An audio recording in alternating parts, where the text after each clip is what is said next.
Hello guys, tayo ay nagsabaw ng isda.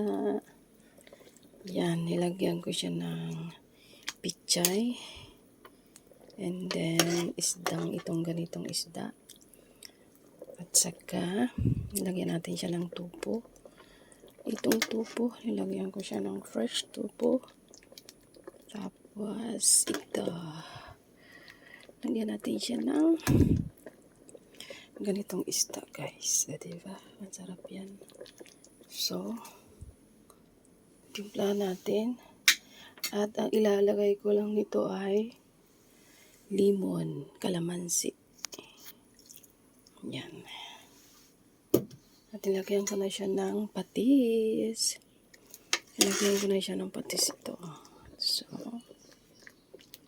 itimplahan natin kung masarap na. Itong gulay, huwag nating masyadong lutuin. Kasi, sarap. So, dagdagan natin ng patis kay medyo, matabang. Pero okay na siya. Yan. Patis, ang katapat nito, patis. Meron siyang kamatis, sibuyas. Okay.